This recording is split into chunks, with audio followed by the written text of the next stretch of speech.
Have you ever found yourself doing exactly the bare minimum at work? No more, no less.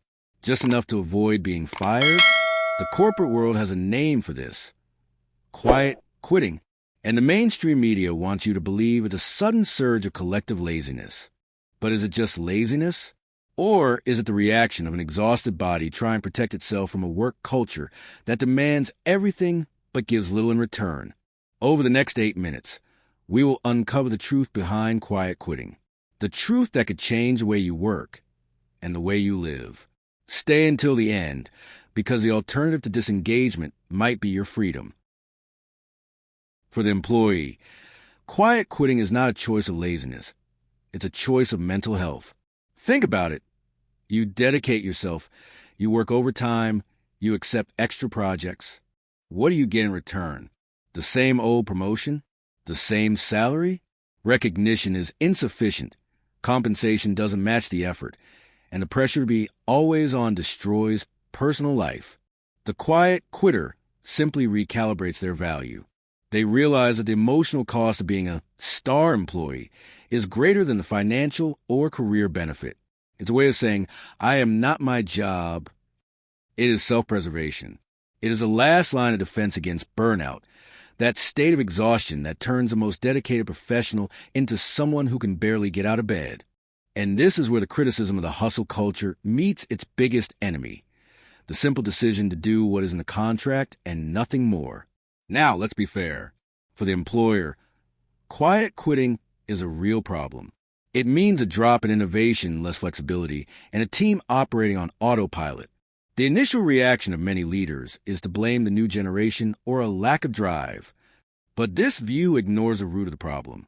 Companies that see the employee as a disposable resource will reap minimal engagement. The financial impact of quiet quitting is massive: lower quality of delivery, errors not corrected in time, and the most expensive, the high cost of turnover, as the disengaged employee is the next one to actually quit.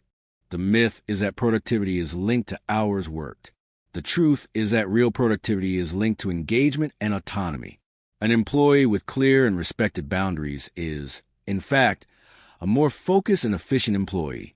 If the employer doesn't offer a why that goes beyond the paycheck, the employee will only offer the what of the contract. It's that simple. The crucial point is the psychological difference between quiet quitting and boundaries, or healthy limits. Healthy boundaries are defined by you. You finish work at 5 p.m. to go to gym, and you feel in control. You are engaged during your 8 hours, but you don't answer emails at night. Your performance is high, but your stress is low. Quiet quitting, on the other hand, is a response of learned helplessness. You feel powerless to change the system, so your only option is to reduce effort, feel unmotivated, and even secretly resentful. One is active and empowering. The other is passive and demotivating. The risk for the quiet quitter is that by disengaging from work, they also disengage from their own growth and potential. It's a strategy for survival, but not for prosperity. The truth is that quiet quitting is a symptom. It is a thermometer that measures how toxic the environment has become. It's not the ultimate solution, but the warning sign that says something needs to change. The solution is not to work until exhaustion, nor to quit in silence. The solution is conscious engagement. For the employee, instead of disengaging, articulate your boundaries professionally.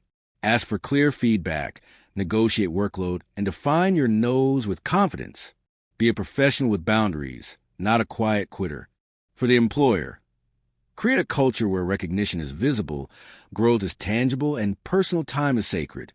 Led by example, showing that you also have boundaries. This is investment, not expense. Quiet quitting is the end of the work above all else era. The next era is about work with purpose, boundaries, and respect. And you? Are you doing the minimum out of laziness or self-protection? The truth is that the only person who loses when you disengage from your potential is yourself. Change the strategy. Don't forget to like, subscribe, and comment. Do you consider yourself a quiet quitter or someone with healthy boundaries? See you in the next video.